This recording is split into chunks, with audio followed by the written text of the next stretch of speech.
And Paul, if you would, please. Thank you. First of all, I want to thank Office of Hawaiian Affairs and all of you for having me here. Hopefully this evening we'll have a chance to have some dialogue. I'm going to start with a presentation to provide some background, but I am here to listen, not to talk any more than I absolutely have to. And I'll try to basically keep it concise when I do the presentation. I would like to record this if I can. If anybody is uncomfortable with that, I don't have to. I'm not so old that I can't remember most of it.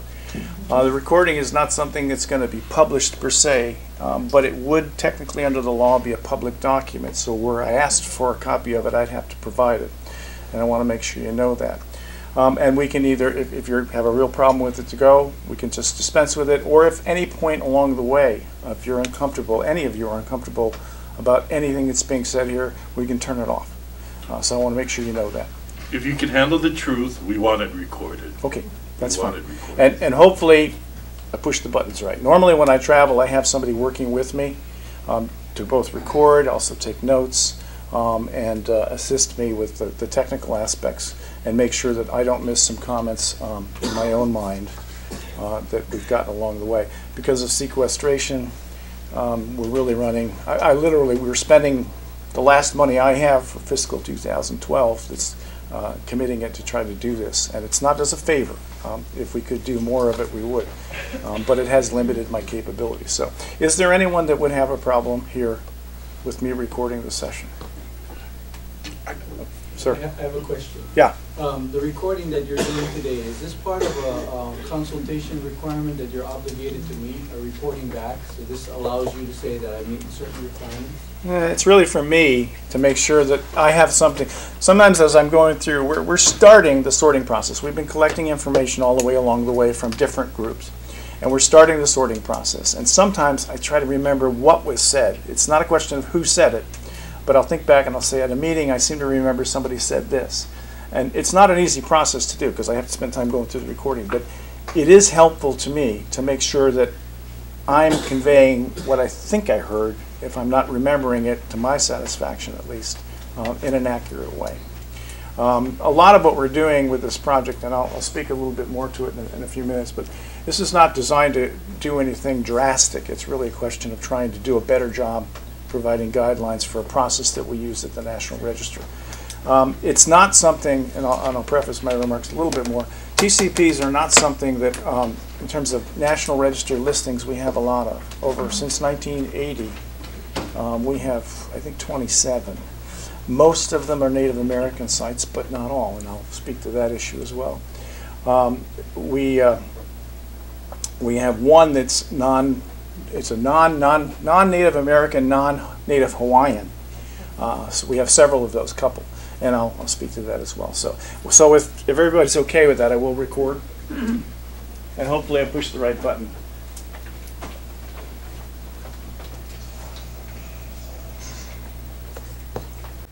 I'm going to stand fairly close to the screen. I'll be perfectly frank with you. I have cataracts in my right eye, and I can't see a whole lot out of it, so I need to be able to see the details myself. People may want to reorient themselves a little bit. If they can't see, please feel free to do that. You're going to have a tough time finding your way here. So no. Shoot me out of the way. Can everybody hear me okay? Yeah. Okay. Let me know if you can't, and then we'll move from there. So I think I will. Can I ask you one more question? Just one more question. Yeah. Last week we were talking to the Marine Corps Air Station, and you're talking about sequestration.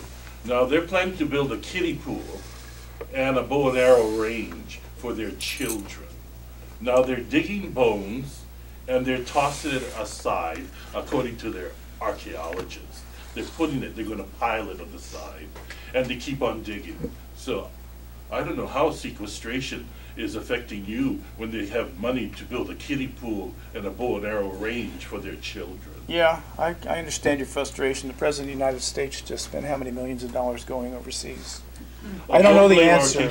I don't know the answer, but I can tell you what I don't have in terms of funding. And we still have enough to try to work it. But it's you have less funding, you can do fewer things. So it's just a reality. And my boss is the Secretary of the Interior. So. Okay, I'd like to go through this quickly. What I'd like to do is if we could hold questions until I get through it. That way I can not talk too long and hold you here all night.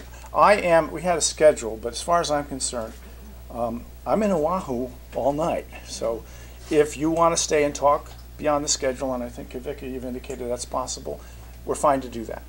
And hopefully it'll be a helpful and useful discussion. And I got my credit card in case we run out of validations to get everyone out of it. Good for you, Bill. Now all I got to do is figure out how to get this to work. Let's try this. No.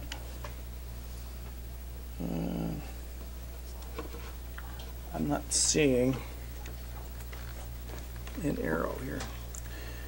If anybody's good on the technical side of this equipment, that would be helpful. Yeah, sorry, I had it on for, okay. Ah! On and off, sorry. No problem. I was just trying to save battery. Oh, I'm sorry. Okay, I'm going to go through this fairly quickly again, as I said, to try to give you background and a sense of a number of things.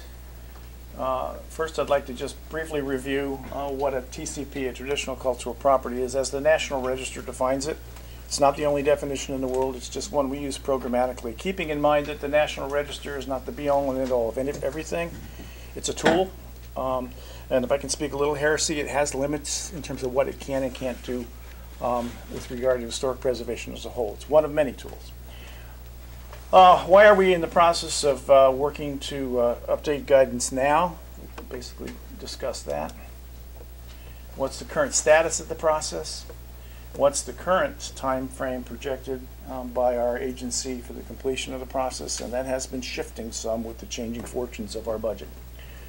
And how government agencies, organizations, preservation practitioners, and that includes Native Hawaiian, Native American communities, but also SHPOs, FPOs, and tribal preservation officers and national organizations such as the National Trust. It's really all-inclusive and all-embracing in terms of who we're trying to reach with this project. So what's a TCP as we define it in our program? Can you see okay? Yeah.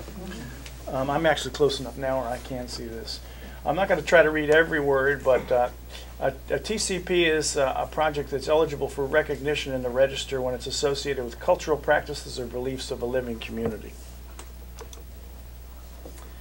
A living community and beliefs and practices that are rooted in the community's history, that are important in maintaining the continual cultural identity of the community, that constitute a location associated with the traditional beliefs of a Native American tribe or Native Hawaiian group about their origins, cultural history, or the nature of the world. A location where Native American or Native Hawaiian religious practitioners have historically gone, are known or thought to go today to perform ceremonial activities in accordance with their traditional rules of practice.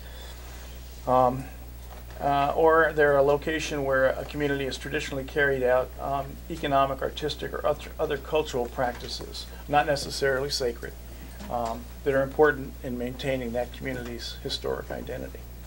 And I'd also like to just interject that the wording that I use, we're searching for the right terminology in terms of how to describe different groups. We're not perfect there yet, so any suggestions in that regard would be welcome. Bear with me. I'm trying to convey more of the strategic thoughts here, not ignoring some of the things that we would like to say better, but recognizing that currently we're still not, we're not there. A couple of reminders, the TCP, despite its name, a traditional cultural property, is not a distinct, separate National Register property type under law. Those are defined by the statute, by the National Historic Preservation Act, as districts, structures, objects, buildings. Basically, this is not among that group. Rather, it's an overlay of traditional cultural significance that's associated with a property which would otherwise already be eligible for the National Register. And again, this is something which is up for discussion throughout this process, but this is the way it is currently.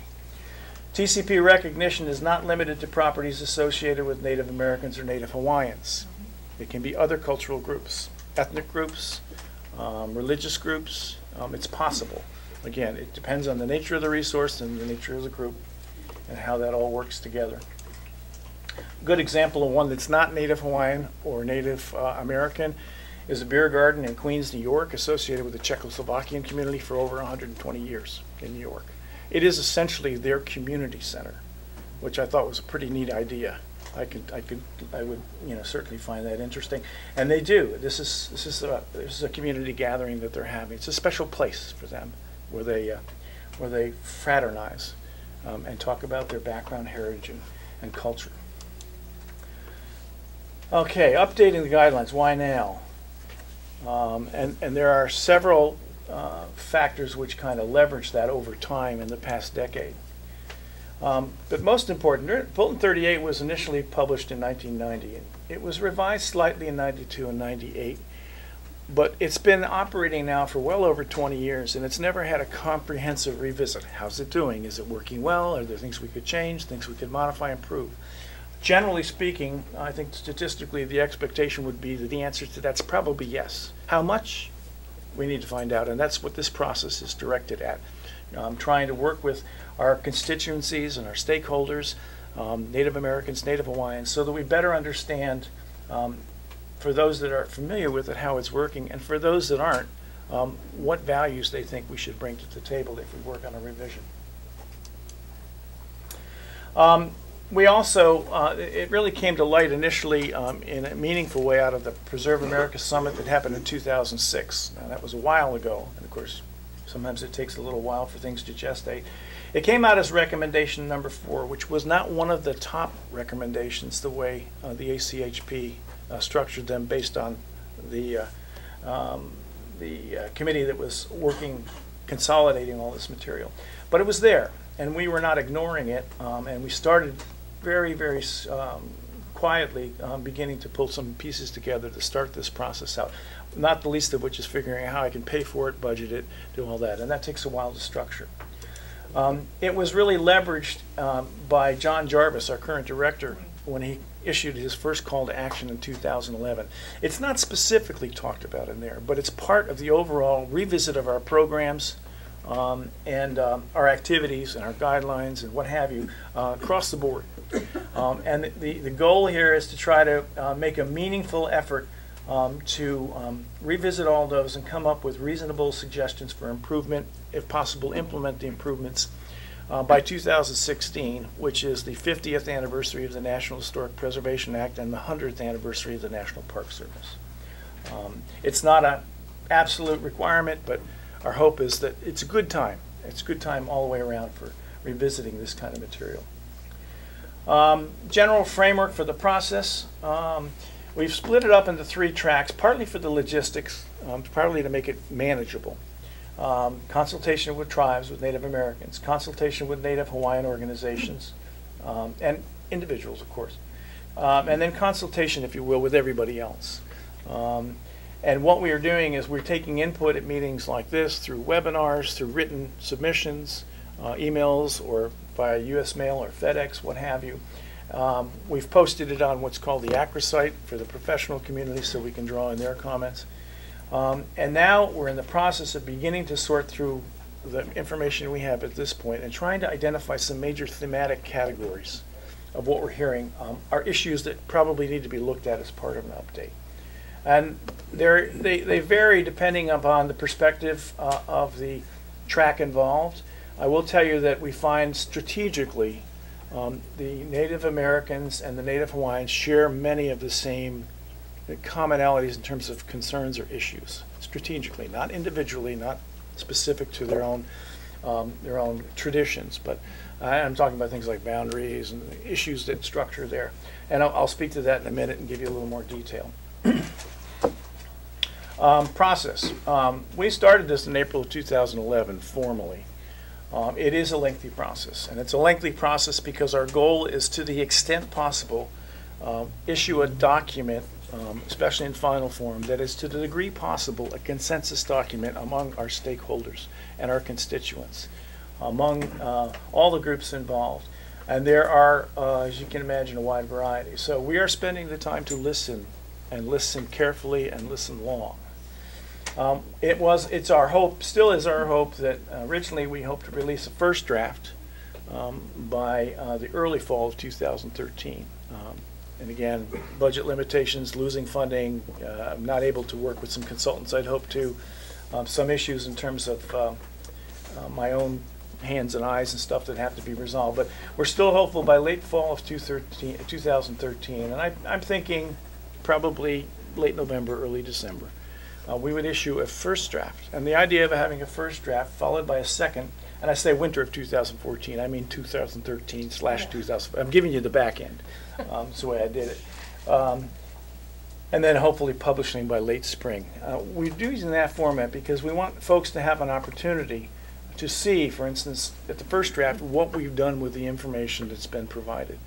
I don't expect everybody's going to see everything that they suggested or everything that they wanted, but it gives you an opportunity to see what we did with all that information that we collected in an early stage.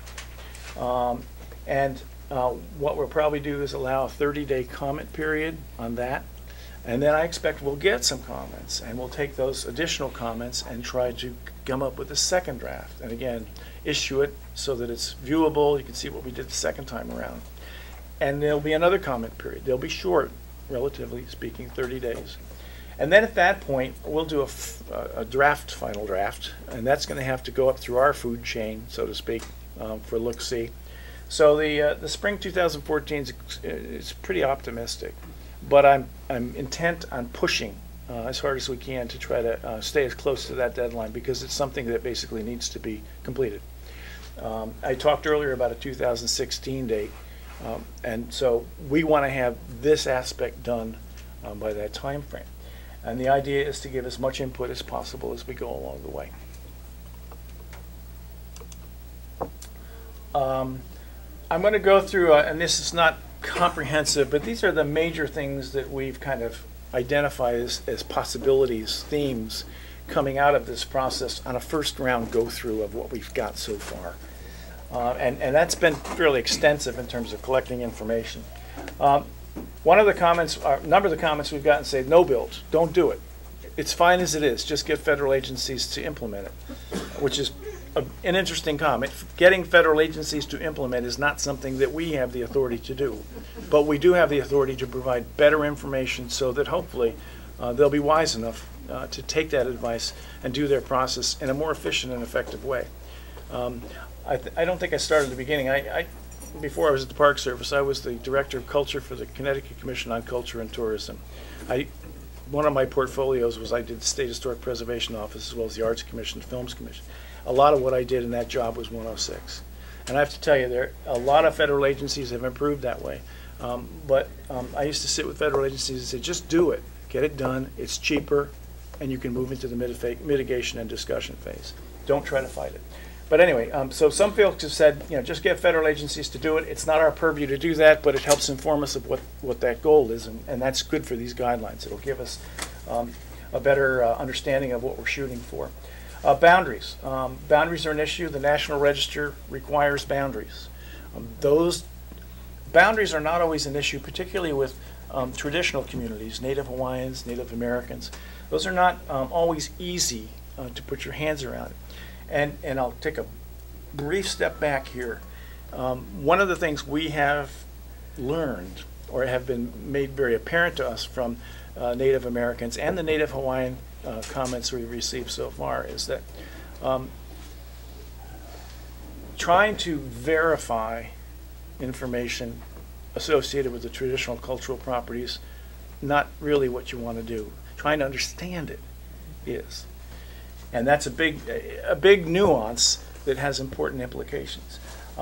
There is a tendency to try to verify. We do have to work within certain structures because we're the federal government.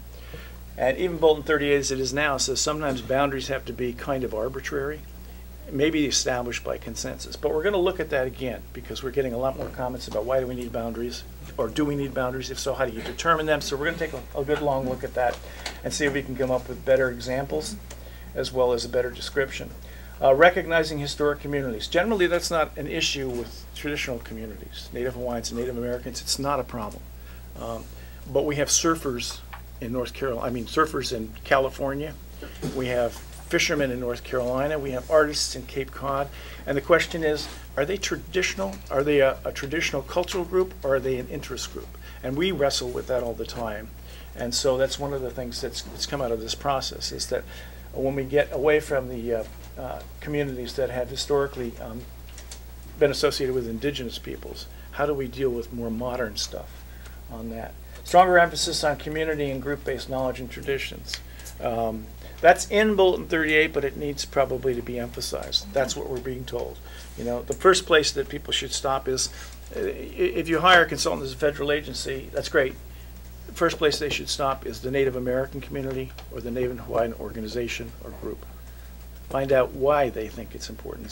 Then move on to begin to develop the understanding in a way that can be expressed, that can fit in with a structure that is very federal in many ways. But it's something that is necessary to work through that environmental review process. Protecting sensitive information. It's been raised as a very, very significant issue by both Native Hawaiians that we've heard from so far and Native Americans. There are many things that, again, are belief associated. Some of those beliefs are held close to the community. That's okay. We need to provide better guidance on that, and we think we can. We've actually been working with tribes out in the Northwest and the state of Washington's Preservation Office because there's been a tete-a-tete, so to speak, about protecting that information and how it's done. And to give you a sense, when we released 2 opinions on eligibility decisions that we made working with 2 Native American properties, we established a practice that we don't release the document until it's been vetted by the communities involved to make sure that there's no sensitive information in our decision that gets out there that shouldn't. So we try to respect that. Again, we've been told by our stakeholders that that's something you really need to bring out in this process. Continuity of association. Somewhere in the life of the TCP process in our office, this notion of continuity of use came up. I would say it's been pretty much 100% panned by everybody we've heard from, and rightly so. And so there are a few things I can say definitively, but I don't think you're going to ever see that term arise with TCPs. Continuity of association is different. Continuity of association could be through memory, through tribal kin, through an organizational group's songs, history, oral. It's what's meaningful. I'm a Christian, you know, and I've never been to Jerusalem. Probably never go. Doesn't mean Jerusalem's not important to me. Doesn't mean that it has no meaning. Again, that's been raised very clearly, and I don't think that it's too much to say that we're gonna go back to what we think the roots should be on that, and that's association. Consultation process, and I probably should say processes. We've gotten a lot of comments that have discussed multiple SHPOs, which won't be an issue in Hawaii. Multiple SHPOs working on projects across state lines, federal agencies working with SHPOs, multiple federal agencies, consultation fatigue, trying to suggest ways which perhaps can make that whole process more efficient.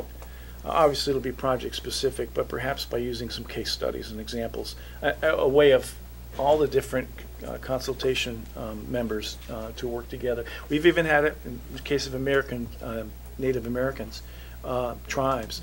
I'll bring up in the landscape section a little spot here in a little bit.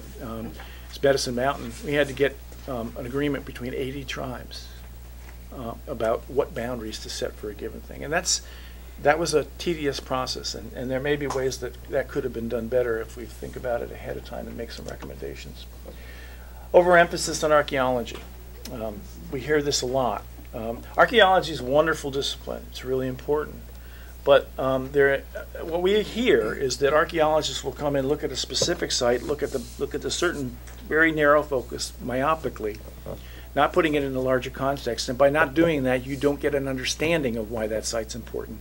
Again, focusing too much on the technical and not looking enough at, in many cases, especially with traditional properties, the belief systems that it's associated with, or other fixtures or features that relate to it, which makes it give it a clearer understanding of the meaning.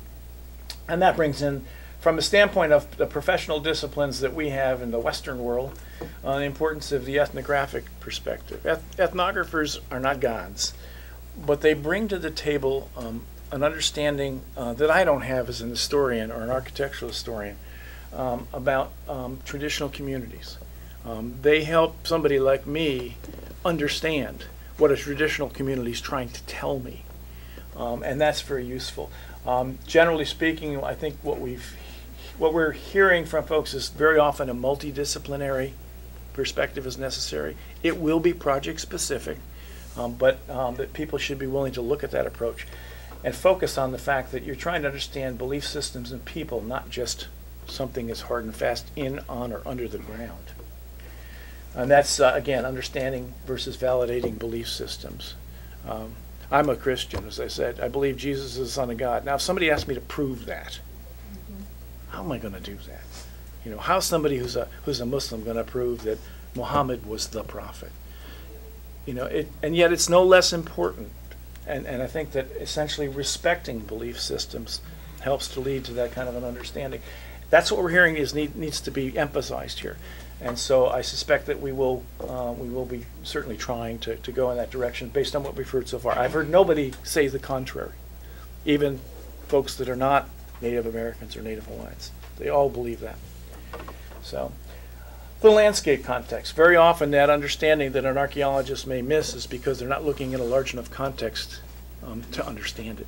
And usually that has to do with landscapes, particularly with Native American or Native Hawaiians. Not always, but usually. And I will speak to that in a little more detail as we go on. And I'm sorry, I'm running a little later than I hoped to here. But evaluating integrity. There's 7 aspects of integrity used for the National Register. Some of those need a little clarification with respect to traditional cultural properties. I think they actually fit, but we need to talk more about integrity of feeling, integrity of association. Those aren't used very often by most of the people who come from the Western tradition, as I do. And if we think, some folks have suggested perhaps we need to look at, are there a couple of other aspects that may apply only to certain TCPs? So we're looking at that issue. This is something that's specific to Native American. There are many, many removed tribes in the United States. I'll give you an example verbally. The Delaware Nation, for those of you that are familiar, Delaware Nation of Oklahoma. Delawares are native to the Northeast. Delawares, Choctaws, Cherokees, Cheyenne are all moved west. It doesn't mean they don't care about their ancestral lands. I mean, let's face it, they lived there for time immemorial in many cases. And just because they're not there now doesn't mean they don't have an interest. So we're looking at mechanisms that we may be able to do, perhaps supplemental to this, working with BIA to try to provide an opportunity to identify who was where historically. Now go talk to them if you're a federal agency, if you're working in that area.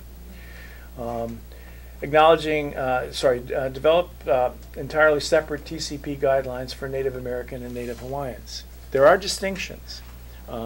And so we're looking at that. I would tell you it's hard. The horse has been out of the barn for almost 25 years on this. So some of these things may be difficult to pull back.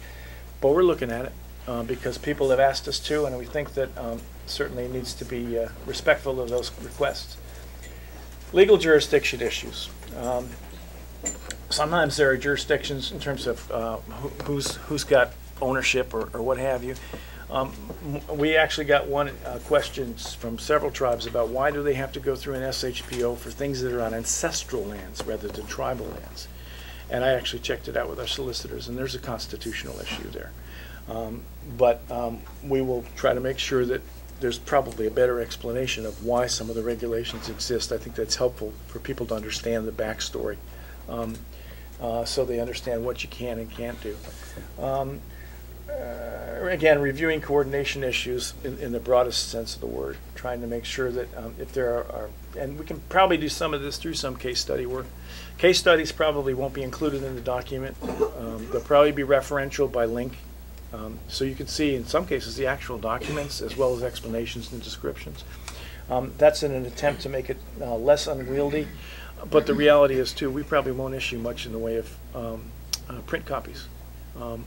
If for no other reason than environmental reasons. It's not even a cost issue so much as trying to be greener. Printing is a very messy business in terms of the environment. And then, as I said, properties versus places. We have a number of Native American tribes that get offended by the notion of property.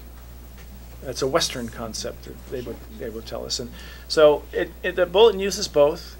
Traditional cultural property's got the headline, but it's not something that can't be changed. It's not cast in stone. It's a referential. We can flip it around, saying you can call them traditional cultural properties, but we prefer places.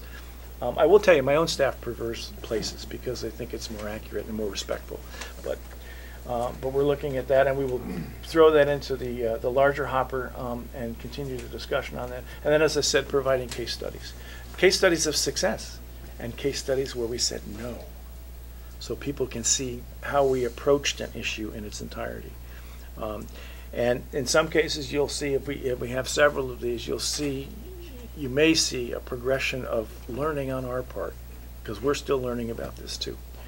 The whole process was not a process that the National Register was set up primarily as an architectural program. And so what you have with a concept like TCP is piggybacking a program on that becomes a large square peg trying to fit into a smaller round hole. And what we're trying to do is shape the edges of that peg so it's a little bit better. And again, I'll speak to that in terms of pulling the entire program. But I liken it very often to right now we're trying to hammer a picture hook in with a pair of pliers. You can do it. You're likely to get sore thumbs, and it probably won't go in nearly as straight as it would if you had the right hammer. So we're trying to at least get into the hammer stage. The right hammer may be a problem, but we're trying to get there. Oops, that wasn't supposed to happen. Let's see what happens if I do this. Does that say close? Oh, good. There we go. Now, there are several things that have come in that are beyond the scope of what we can do in guideline revisions. These have to be looked at in a separate category because they require either changing the statute or changing the regulations that are promulgated pursuant to the statute. One is to change the National Historic Preservation Act to establish TCPs as an entirely separate National Register property type, one that legally is its own thing. That's been brought up by a number of folks. We're looking at that.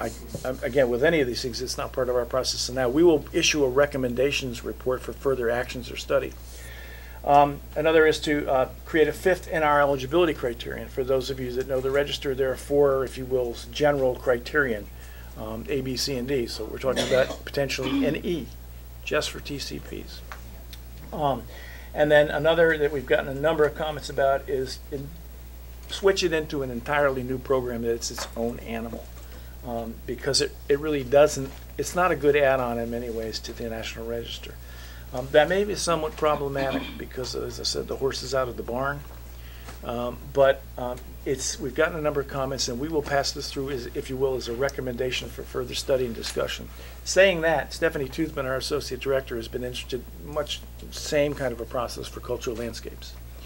And so she's pretty much committed herself, although it's not been structured yet and budget's not been set, to create a blue ribbon panel to look at the National Register nomination process. Kind of in its entirety. Landscapes, cultural landscapes will be one focus, and she's agreed that this is something that can be taken up by that panel, which would mean further study, more stakeholder input, and an opportunity to focus on these specific issues. We think that we can work guidelines that if something was changed here, we would have to modify them, but we think that we can come up with better guidelines that will be close no matter what happens, because some of these will be a little bit in the way of nuance if we do our job right. But that's kind of where we are with that. I'm going to speak briefly about landscapes. Again, through our process, we don't generally get involved in Section 106 cases unless we're asked by the Advisory Council. And there were several which we were asked and brought in on. One of them we were brought in by the Secretary, and that was Cape Wind. And in these discussions we had in this process, we began to, it was like this, where you been? We started realizing with our discussions with the tribes we're working with that we weren't looking at a broad enough context. And they educated us to the notion of, if you will, expanding your outlook and your context. So we did that, and I'll give you a sense of what's happened, and this was not part of this process, but it's part and parcel of where we're heading, I think. Medicine Wheel is in Wyoming. Medicine Wheel, as it was originally made a National Historic Landmark, was 110 acres. Basically the wheel and a little bit around it. And it stands by itself, no problem. But there's more to Medicine Wheel, and over 20 years, all of a sudden we began to realize there's a whole lot more, and that brings in the issue of Medicine Mountain, which is where the 80 tribes came in. This is a site that's very, very sacred to many tribes.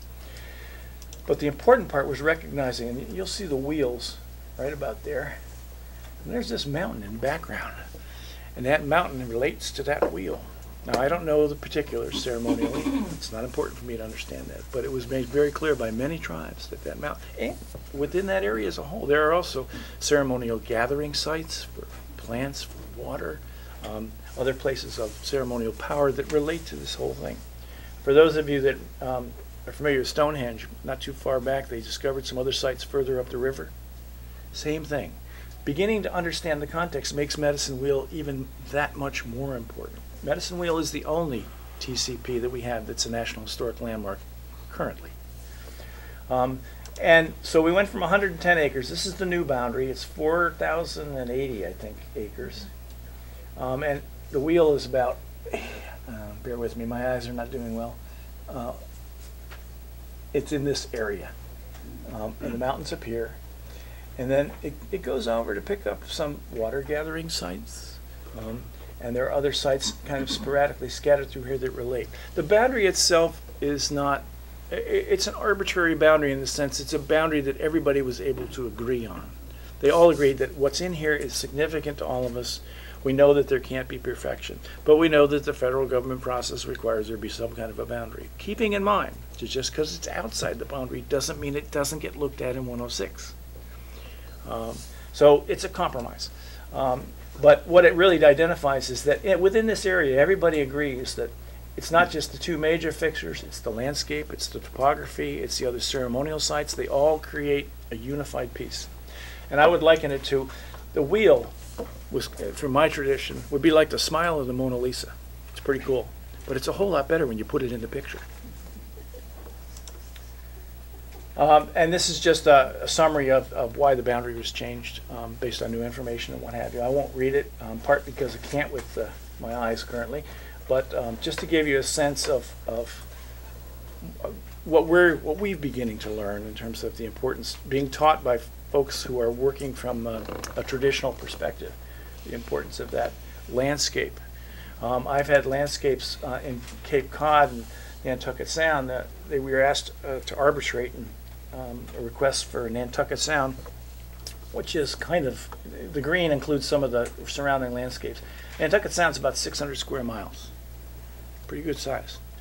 And the tribe asked us to evaluate that as a TCP. And we looked at it and we thought, well, you know, Horseshoe Shoals, where they're going to drop these 130 wind turbines, yeah, we agree with you that. You know, you've claimed this is an ancient place of habitation, that there are burials out there. And I know New England soil. I grew up there. You know, after 100 years, there's nothing left in New England underneath. It's too acidic. But the tribe's tradition said that Horseshoe Shoal, which is where these would go in the middle, was very significant to them as a place of power, a place of burial, a place of ritual, as well as a former habitation site.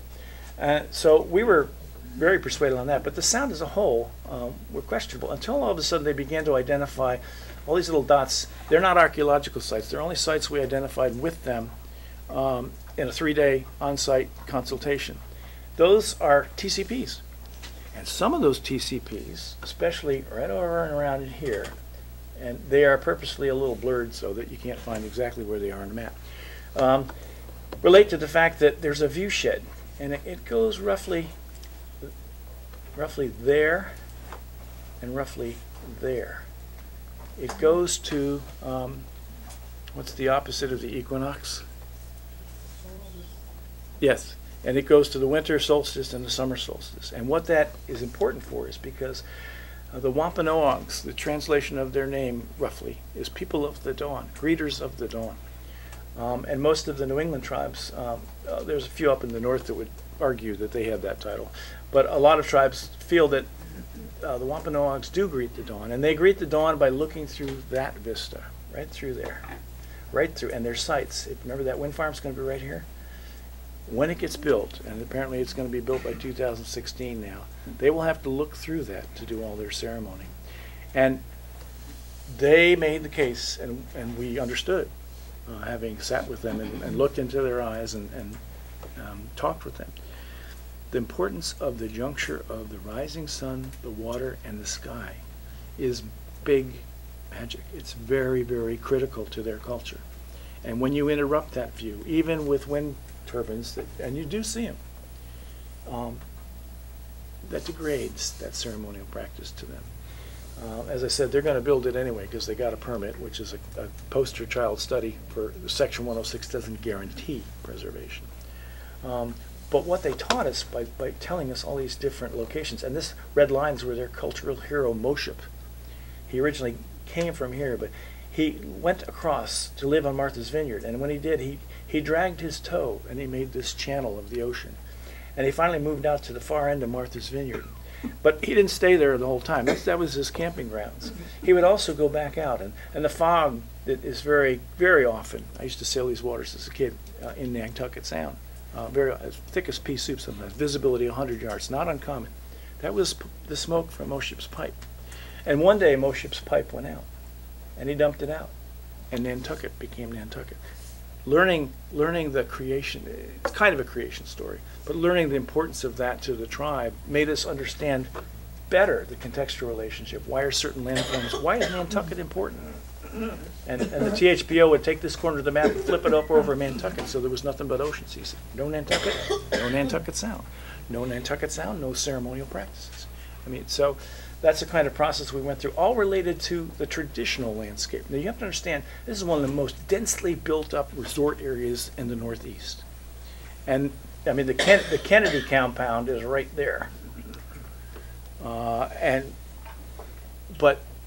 the tribes made the case that we look through that. That's a layer. But there's an even more important layer to us underneath. The place where Moshep lived, slew the whales, cooked the whales. Why the soil is red in one location, why next to it it's black. Explaining some of these traditions made us understand better why they were right. And it also gave us the ability to make that case in a way that was understandable to others. So let me finish, please. That's what they were trying to protect.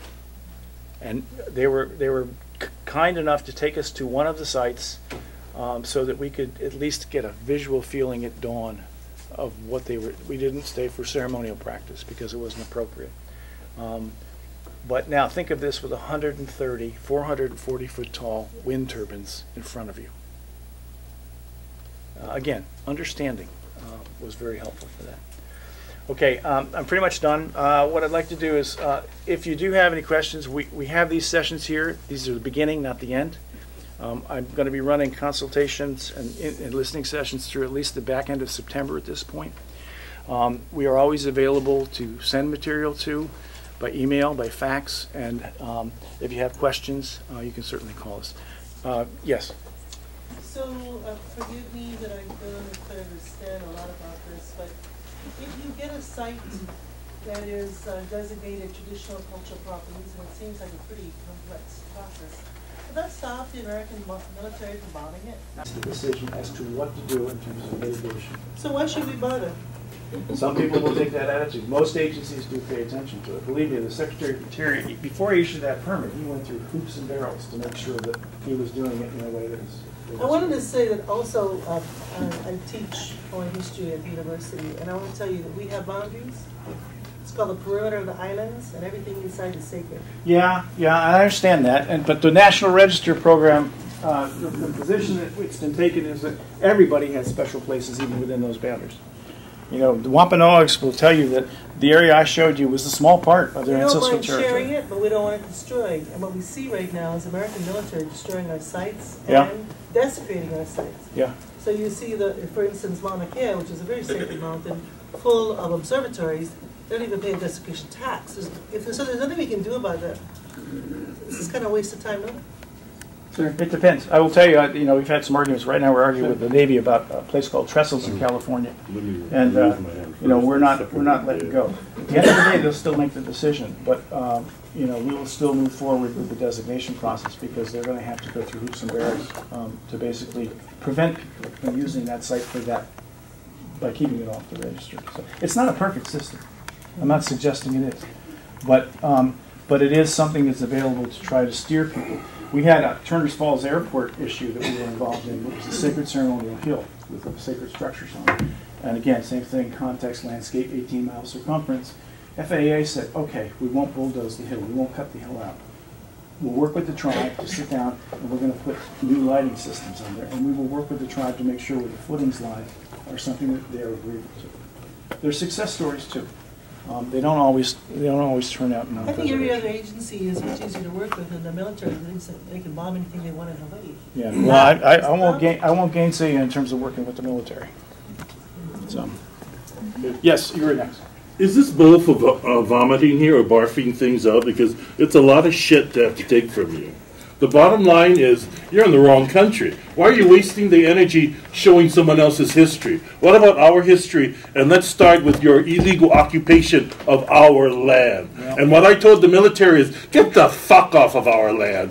It's not your kuleana. Get the fuck out of here. It's not your land. We are sovereign people. You have freed your blacks, and you've made us second-class citizens. Why the hell are we second-class citizens when we're sovereign? We're better than you. Are you finished? Oh, you want more? I'll give you more, but... I want more. I just ask you out of a courtesy. How about giving Oh, you're not giving me any courtesy. This isn't about a win-win. This isn't about a Rodney King moment. Can we just get along? It's about what is right and what is wrong and what is pono. So don't tell me what is respect, because we've had it. I speak for my ancestors. We didn't sign that Kue petition for nothing. Are there any other comments or questions? I have one. Okay, well, I'm sorry. I think he was first. Forgive me. I want you to qualify your statement that the 106 process doesn't guarantee preservation. Because my comment is, we just came through a 106. And everything was submarine. The developer had their way, and I think they're going to proceed with it. So, how can a preservation group, a TCP group, guarantees us that we're going to have the proper, process within preserving our assets or our resources? There's no guarantee. There is no guarantee. Yeah. I won't tell you that there is. Okay. But I will tell you, as a former SHPO, having been on the sideline negotiating with federal agencies, that there are also a number of successes. There are a lot of things that fail, but there are a number of successes. That's my experience. So I agree with you, though. It does not guarantee. And I would tell nobody anything different. I think we're going through, right now, as a matter of fact, we're going through 3,600 acres of prior military property, okay? And we have gone through one. I don't know how many previous to us, but this process was over a year. With the Navy, with the developer, of course. But it seems like the 106, the government people were already siding with the developer and the special interest group. So we sat at the table just like numb, that we had no voice in this. We knew it was a done deal, and it sure was a done deal. Mm-hmm. And we're suffering today. Mm-hmm. We got to go through hoops to convince government with its development policies, their politics, that grows on every day in Hawaii. And I think the people, sitting here is kind of in awe when a government agency creates this multi-level layer of government and say, we're going to protect your TCPs. We're going to protect your assets, your resources. It's not true at all. And I would say that I'm not trying to convey that we're going to protect them. I'm trying to convey we're going to identify them. Oh, okay. That's different then. Yeah, that's different. I mean, whoa. I'm sorry. Back. You'll be Thank you. Excuse me. I went to a meeting, and I'm not used to being in the city, so I've got a cold. I'd like to see guidance in this book, or booklet, whatever you call it. Because it takes so much time to conduct the studies by trained ethnographers, ethnohistorians, sociologists, to cover all of that outlined in Appendix 2. How do we work with the Navy and other people who go through these meetings? They take no notes, they just bulldoze us. We go there in the day, things are right.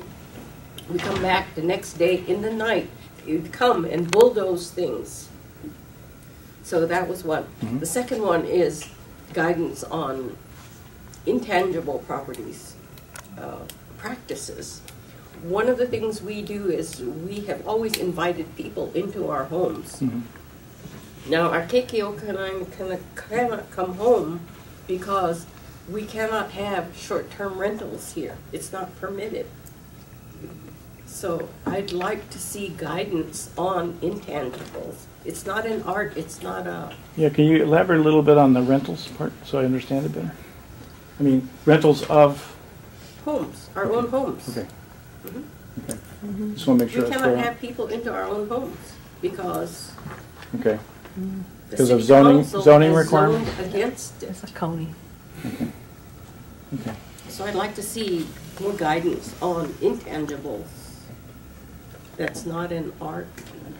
That's, I Understood. don't know what you. Well, I mean, usually, It's a when you say intangibles, usually we think of, I mean, it might be a place that has Yeah. no structures or buildings, but has meaning. And that is something that we would be trying to address a little bit more forcefully. It does address it in there, but again, I think we can emphasize those kinds of things a little more, that at the end of the day, a building, a structure, and object is just a building, a structure, and object. It's the meaning behind it that matters. And it doesn't necessarily have to be a building, a structure, an object. It could be a place. We call it a site generally under our categories, we fit it in there, but a mountain. Nobody built that mountain. It's there. They did build Medicine Wheel, but they would argue that it got built because of the mountain. But again, that doesn't destroy that relationship of that particular place and significance. So we'll try to emphasize that a bit Hospitality more. is not a religious thing. It's But there are probably, yeah, I mean, and there's certain intangibles that would probably be difficult to wrestle with. But if there's a specific place associated with hospitality, that might be something that we could perhaps look at more closely. So, I mean, we're wrestling with this too, as I said. Yes, ma'am. And then, So could you, I I'm wanna- sorry, just after. Okay, thanks. So first, I want to go back to Lily Kala's point about why would anybody bother. I think that's a really good point. So because you put up fish ponds, we actually are doing the contract to restore all the fish ponds across the state, and I can't even begin to tell you what a pain Department of Interior is being for us. Really, we have communities across the state who want to restore historical and cultural sites, and systemically, we call them traditional Hawaiian fish pond systems, and they're coming in with, you have to hold it to this, this, this, because it's National Register here, here, here, and they're putting it back, I mean, absolute restoration to the original guidelines, original materials, absolute, but they're asking for things like full coring, which no community can afford. I'm finding you after. You and I are going to have a little chat. So I've seen these guidelines. Don't occupy. No, but I've seen these guidelines. Don't occupy his time because I like to address some. Oh no, I can. Yeah, absolutely. No, I mean, but I'll I've stay seen as long them. as I need to. So. No, but I've seen them just as, I was going to bring it up as a case study. We have like a live living example of Department of Interior and the guidelines becoming problematic, not at all preserving, but stopping preservation and restoration. So I think you might be interested in just hearing more about that. Just a question, is it Interior or is it Park Service?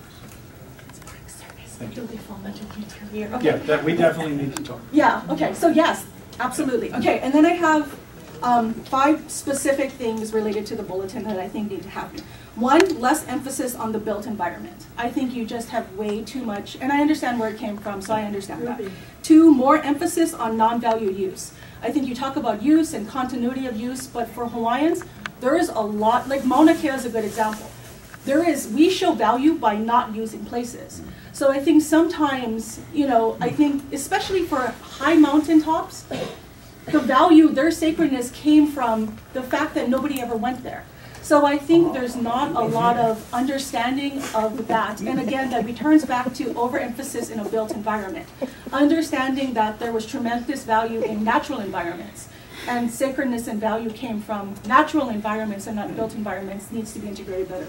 And again, that's my 3rd point, that there was biocultural value. I just think there's so much emphasis on material culture and not enough on natural culture. I think groups particularly... I interrupt you, just say that's also something we're looking at from the landscape perspective. A string of riverine rice gathering places, stuff like that. We're moving in that direction in part because we've seen that comment before, and we think it has great merit. So those people who said it before, it's brilliant. And then I think every tribal native group should have the right to write their own guidelines. I think it's so, we're not Native Americans. So anytime we've done this giant native thing, it's a mess because we just don't match culturally. And I think ACHP has done a fairly good job of being able to tease out the differences between Native American tribal entities and understanding, at least beginning to understand that we're different. So I would, head that way. And then the fifth that I think is the most problematic, I think, are the qualifications. Bulletin 38 talks about ethnographer qualifications, but the reason I was nosing around the room is nobody ever talks about those qualifications when talking about doing traditional cultural property studies. They go to the Secretary of Interior professional standards. And of everyone in this room, I think Lily Kala and I were the only people that met it. And that's what we see coming out in scopes of works, PAs, all of these things. And what the result is, you never have people who are Hawaiian or understand the Hawaiian language or use Hawaiian language archive resources doing these studies, and it's a huge, to me, you should not be allowed to submit and find acceptable a traditional cultural property study that doesn't look at Hawaiian language resources, and yet that is 99.999% of them. So to me, there are very real things. You're going to get, now that their deadline's extended, I promise I will. No, that's all right. That's all right. Again, you can also contact us afterwards. But those are. You're not Alexis, but I'm sorry. I'm sorry. Who was? You've been waiting patiently. I'm sorry. Okay, Ken. You can go ahead on Mahelani. Thank you, Mahelani. And I'm sorry, I'm not trying to offend anybody. I'm just trying to make sure everybody has an opportunity. Well, I'd like to apologize to everybody because my concerns are not quite as global. I'm representing a family, not an organization. Right. Our family owns Lalakea Fish Pond in Waipio Valley. My elders are slowly dying, and I'm just picking up the shovel, and I want to have our family traditional pond protected.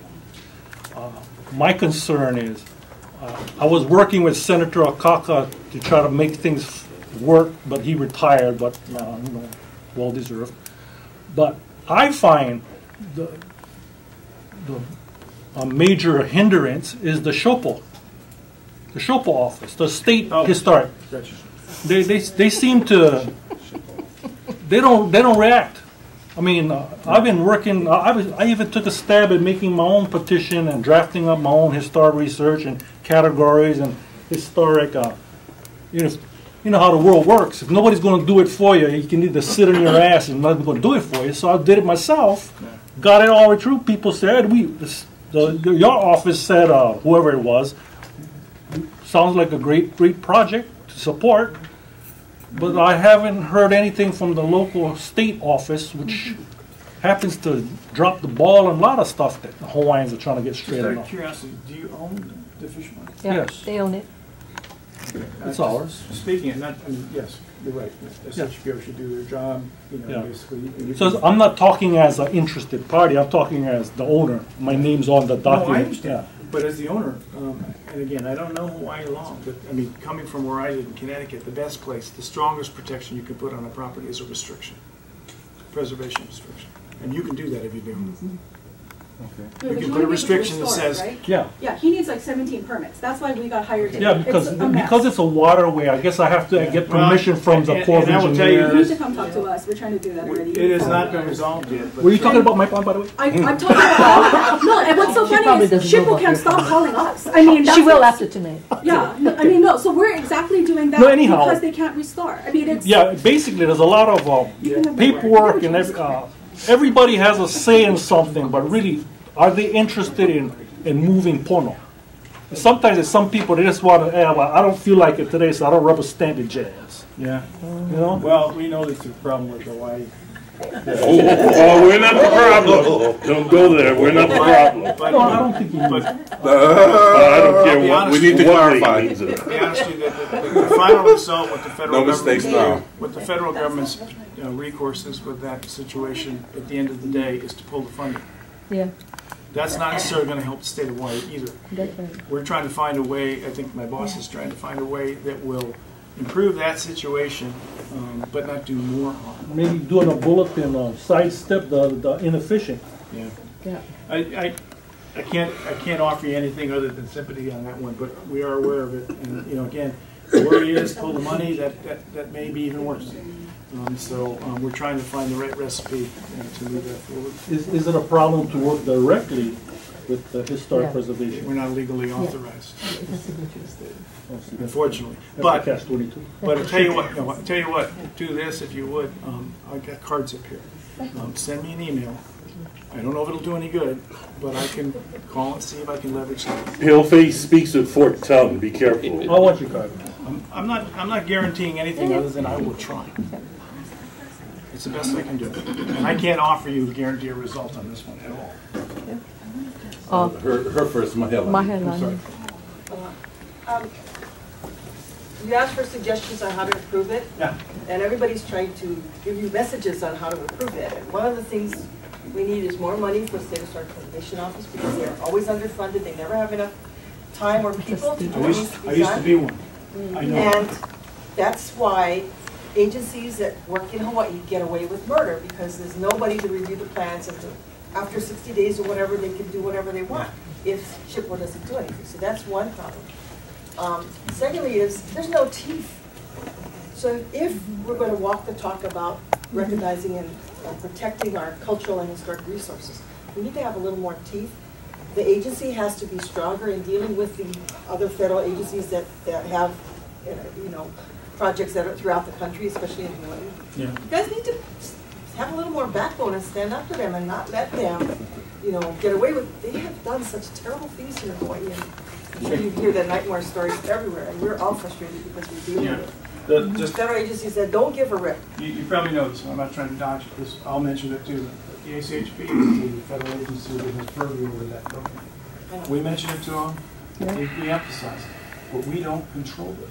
All we can do is be the bulletproof. And believe me, we've had those discussions and we will continue. As I said, In I used to be. 1987, the keeper of the register made a decision on something to allow a cultural district to be cut into pieces.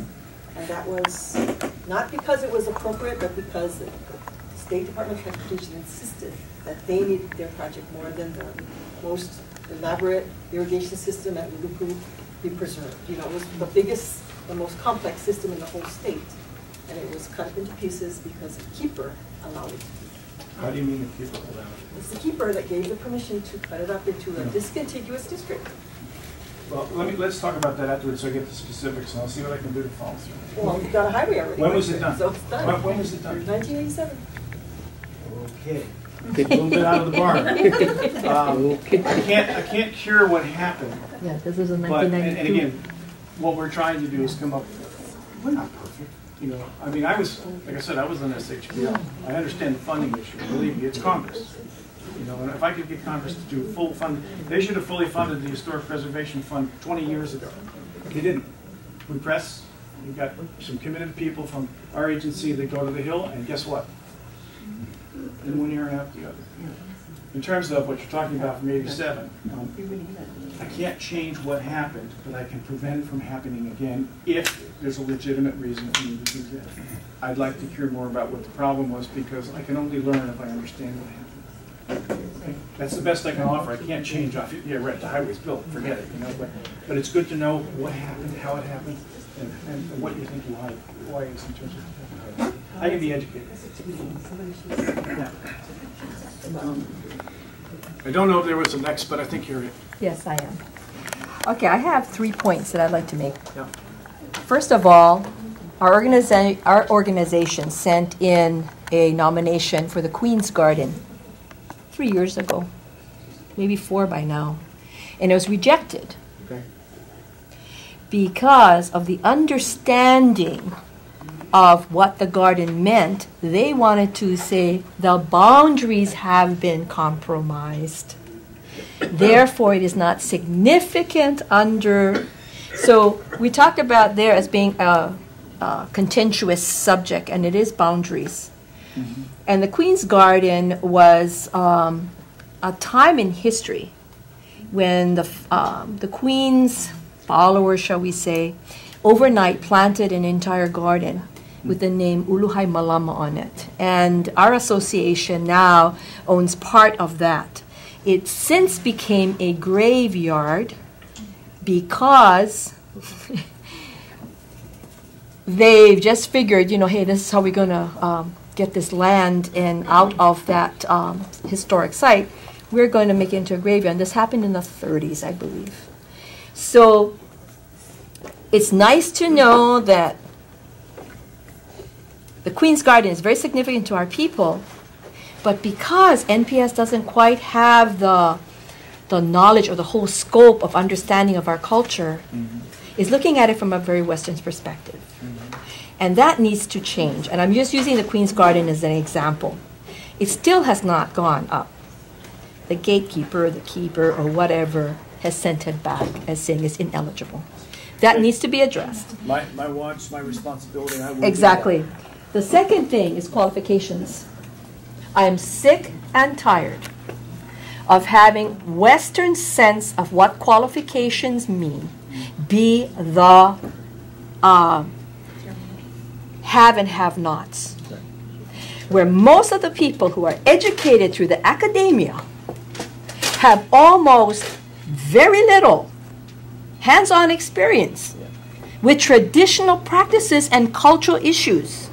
They are academically trained, they have a lot of knowledge and stuff. I don't condemn that, but their knowledge supersedes our Ike, our knowledge base.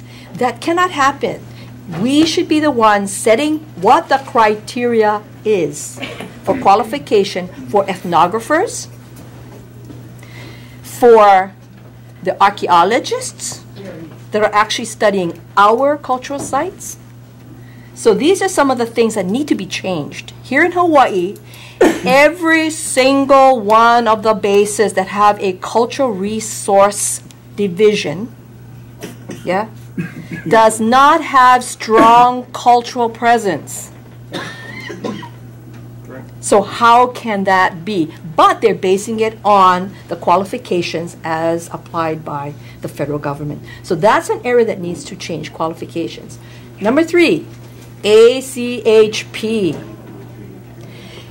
They need to listen to the mana'o, I'm sorry, I'm using Hawaiian words, the wisdom of those that are consulted with, instead of they override all of the opposition and sign PAs or signs agreements that completely, because they're signatories, so they get to have a say. We got to change that because apparently the ACHP is not sensitive enough to our Hawaiian issues here, and that is something. Maybe we need to have more seats on there, or something else needs to happen. And they need to make sure that the person that's sitting on that spot is someone chosen not by a political entity, but by our own people.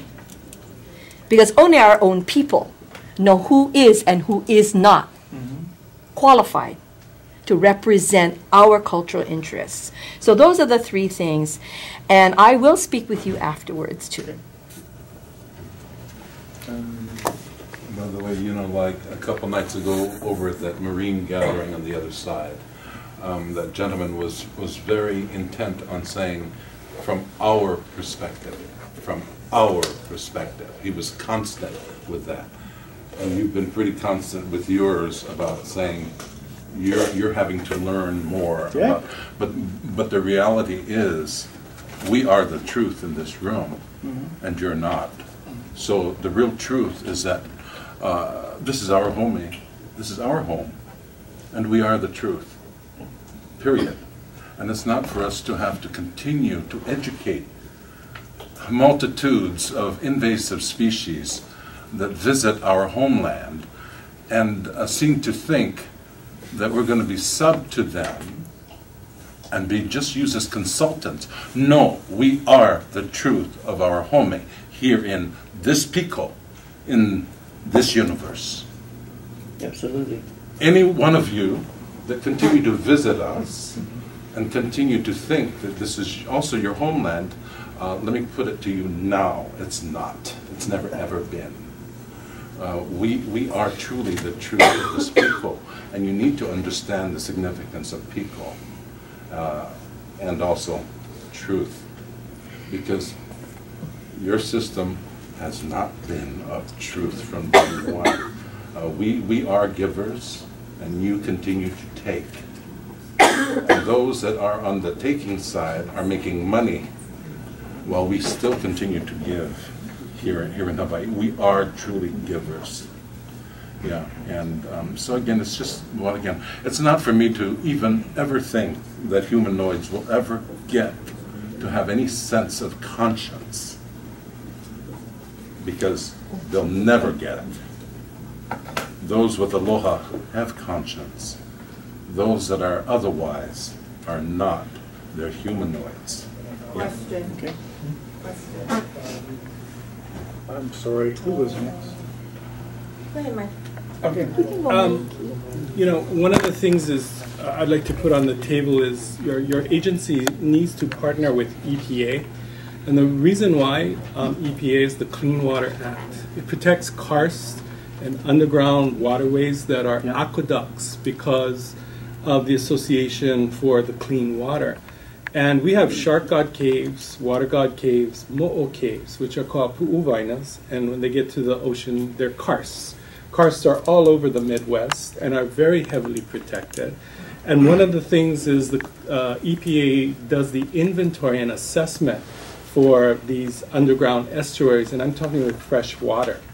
And they are what we would say is a Hawaiian cultural boundary zones of sacred places where these sacred entities, the mo'os, cleared the underground pathways to allow the fresh water to go in a natural aqueduct that goes to the ocean and makes algae grow, because you need that jacuzzi mix between fresh water and salt water to make the algae proliferate, which is the foundation of the food source of the fisheries, which is another Hawaiian cultural resource and a public trust resource, which we feed upon for medicine, as well as the fishery. The fishes use that as the foundation food source to bring them in, the shrimps, and the whole chain of life that takes place where the magic begins in our estuaries. So part of the more stronger protection of the big dog of the Clean Water Act would be very helpful to get these EPA decisions for our known caves and karsts that we have in our records that make our fisheries so abundant for food sustainability for an island community that's really a desert island, and the protection of the freshwater resources that are beneath our island, which is part of the natural plumbing system that has this food chain cycle and water cycle that is being overlooked, but is you know, it's actually protected in Hawaii State Law, Chapter 6D, 1 to 13 of the underground rivers and karsts. It's in our state constitution, Article 11, Section 7, for subterranean water and allowing that natural rivers and streams flow naturally. And it's all part of the state constitution, Article 12, Section 7 for our Hawaiian cultural practices, because in the niches of these caves, we put iwi kupuna in ka'ai baskets. Why dig when you can just go inside and just put them on shelves? So they're multi-purpose for us culturally, but they have a public trust resource benefit in the fishery and the cycle of reproduction of the sea to increase the opportunity of abundance. Can you give me the first statutory reference in case? The first is Chapter 6D, Hawaii Revised Statute 6D. D. At 6D, 6D, 1 through 13 are the karst and the karst sinkholes, Hawaii, karst sinkholes and underground caves. And then the state constitution has also with the water on Article 11, Section 7. So the bells and whistles that light up the Christmas tree need to be connected because everything is so loose. Number one, when they find inadvertent finds of skeletons, because it's inadvertent, up to this SHPO can move it, curate it, move it for determination through Hawaii Island Burial Council. But you can't move a karst or a cave. I mean, it's there, and it's there for a reason. And putting it on the table is the most important thing under law, because then they have to deal with it. Up till now, they've gotten a free pass. This is the first time for the $5.5 billion rail we're putting in the AIS and EIS. And we also put it in a $4 billion D.R. Horton development of 1,200 acres of the Prime A land about these subterranean caves that is part of the natural plumbing system of these islands. So if you could partner with some of these agencies to get them to come to do the inventory. I've tried to get this body in NHHPC, the Native Hawaiian Preservation Council, to get OHA to map for all islands. Now, we have the Stearns water maps that he went and did it for all the islands. It's the premier hydrologist for karsts and caves. So we're fortunate. It was done back in the 20s to the 60s on all islands. And they show where the springs are, which are indicators of where the karst egress. Ingress is in the mountain, egress is at the sea or midpoint range. So these are very important because it affords us more protection to our local ias, which their circulatory pulmonary system is either the spring, freshwater springs, or the caves, which is connected to the karst, because it's considered a living entity. It's a living heiau, because we have godstones, ina and pu stones. It's a place of worship. And we practitioners who know how to talk to our akua noho, they tell us who's been in the pond at night when we're sleeping. Okay, so we know who just tramped in from the ahupua or to the left or to the right. And the fish ponds itself need to flush out. That's why the makaha, the gates, are there to flush out. And also to attract the limu, because we build little heiaus and plant limu to start the food chain cycle to go. But you need that freshwater estuary that's already built. And the Stearns water map for Molokai shows where all the fish ponds are, and shows you where all the springs are. It identifies this as a finding of fact, which is under rules of evidence.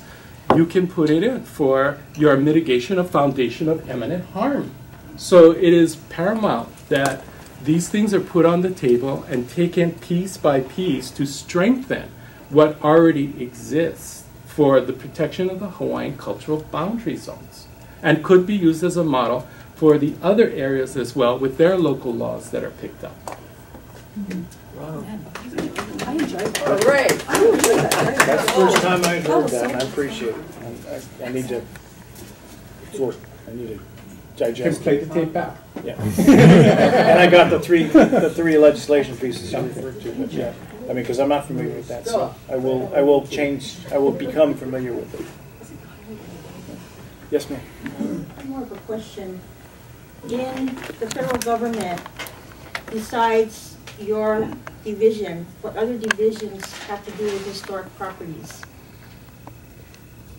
Well, there's a whole bunch of land managing agencies. The big ones are BOR, BLM. I don't mean to be acronyms. Half of them I can't remember what the full name is. Bureau of Land Management, Bureau of Reclamation. And under Bureau of Reclamation, there's things like Bonneville Power Administration. There's U.S. Department of Agriculture, mostly forestry. There's Park Service. There's Department of Defense, which owns more stuff than anybody. Owns or robbed? Owns or robbed? Well, holds, whether it's legitimate or not, I won't argue the point. But essentially, they're land managing agencies, and probably I've just named the ones that come to mind, which are the ones that are the largest. There's also like BOEM, which deals with offshore resources for maritime resources. Those are what I can think of off the top of my head. Okay, the reason I'm asking is, like, you're not ACHP, right? But, looking at some of the decisions that they make, do you ever comment? Are you ever asked to comment on some decisions that do we they ever make? comment? Yes. Are we asked? Not always. And I'll give you a case in point. Fish and Wildlife promulgated regulations, and their regulations say that you can make an eagle a TCP. Now, I'm not saying it's a bad idea, but the way the program's structured, you can't, because we don't do animate objects. For better or for worse, it's just the way it's structured. They promulgated their regulations, and as far as I know, nobody ever told us. Okay, another question. The Department of Defense, is there anything that you are related to with them? Maybe I'm not asking it the right way, but do they have their own internal historic properties review? Every federal agency has a federal preservation office and officer. Some are better than others, just like SHPOs. It's the nature of that beast. We talk with them. I'll be honest with you. I'm in more fights with the Navy right now than I care to mention. in terms of what we're saying and towards what they're saying. We don't necessarily always get along. We don't necessarily always agree, and we don't always lose, and we don't always win. But that's speaking specifically to the issue of eligibility and designation. Generally, we don't get involved in much more of that, for better or for worse. It's just not what we do. Okay, so there are things specific that's happening at the Kaneohe Marine Corps Air Station. There was an announcement that they're bringing Ospreys or 48 helicopters here. Yeah. And with that, there's a lot of planning for development. Construction of training facilities, construction for their personnel, and particularly for their training, they're going to build a hangar. The hangar that they have right now is going to destroy part of a historic site that was recently found, discovered. So when the Marines announced that they were going to bring the Ospreys, there was a consultation process with Native Hawaiian organizations, and there were like 28 of us that came out in this programmatic agreement consultation process. Yeah. So the majority of us were not in agreement with the way the study was done about the Ospreys and the conclusions from the study. There was like 28 of us, the majority of us, only one, I think, signed the programmatic agreement. But the three that had to sign it was Shifty, ACHP, and the military. The military themselves, they're the problem, right? That's why so the three signed the programmatic agreement, the rest of us said no. That's why there's so much frustration. Because you talk about consultation with us, but what does it mean? Where's the weight? You know, where is the teeth, right? So that's why I'm asking you, do you have any dialogue with other agencies that look at historic properties? We have dialogue, but not always weight. Okay, well then you can understand maybe our frustration. Oh, yeah. Like, you know, like I said previously, we had this process in EVA.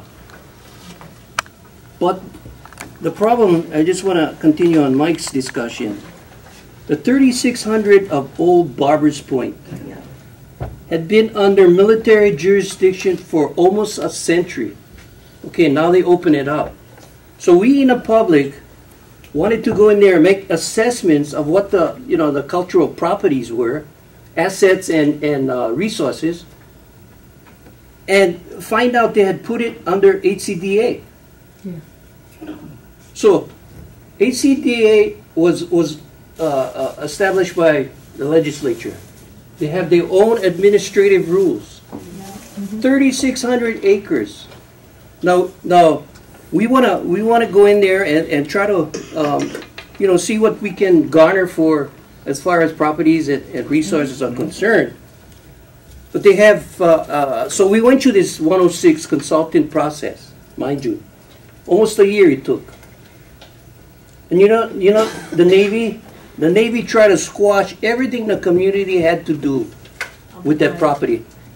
The only thing that kind of maybe was a bright shining light in our eyes was they wanted to change. Now we got the same thing down there as the Marine airfield. Okay, we got the same thing like Kaneohe.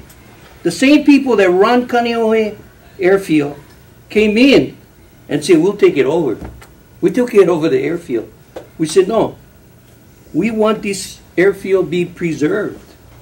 You know, because the historical nature of the airfield. There've been soldiers that died. They've been strafing along from airplanes. So we wanted that place to be at least maybe set aside so that you know, the community could have something to address there. You know, there.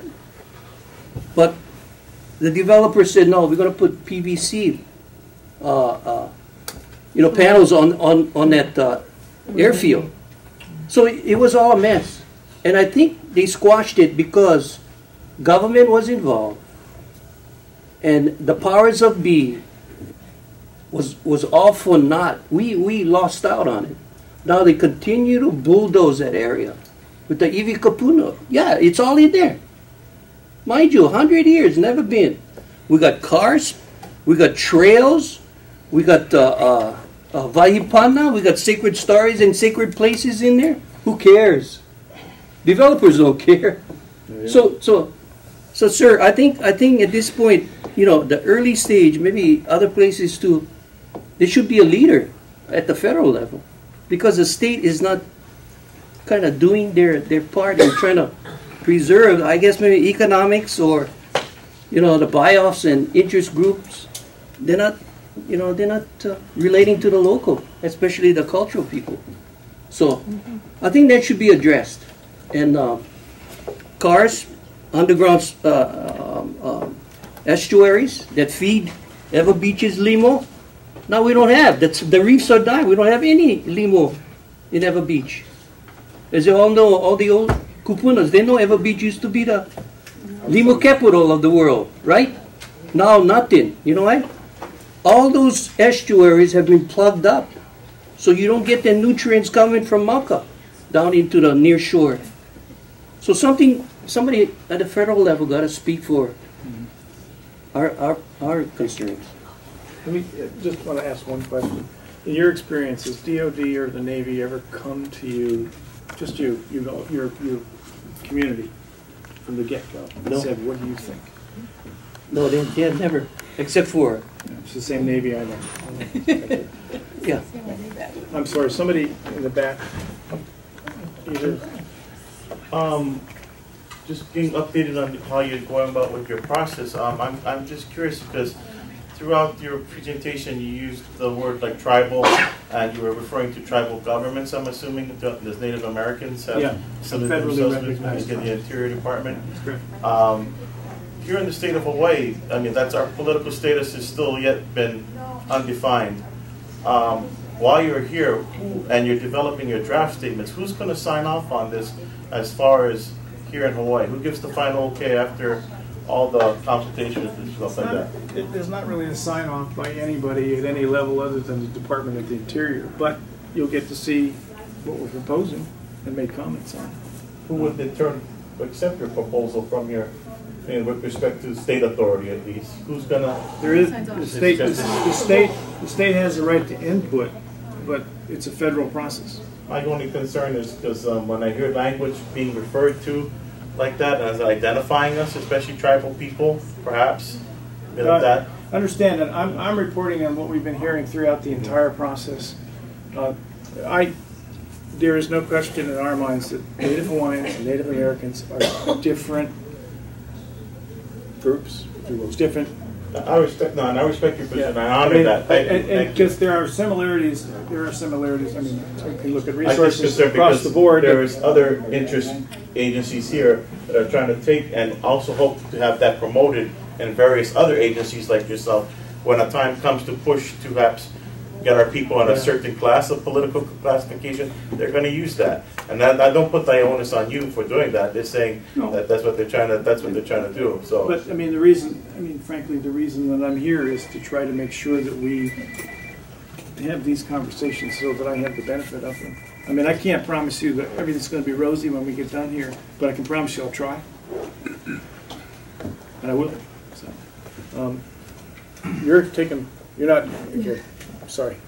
Yeah, I've attended a lot of meetings, and whether it's city, state, federal, and everything is, promises we're going to do this, promises we're going to do that. And then beautiful written resources, and that's all it is. You know, it's not promises, it's resources. And yet, but it's not resources, it's garbage to me. Because the final thing is, does anybody care whether you're in the state, the city, or the federal? And then you have the legislation and Congress that turns around and mandates things and take things out and says, well, you know what? You folks, we're protecting your interests. You're protecting our interests. Everybody's protecting our interests. But in actuality, to me, it's just a farce. Okay. Because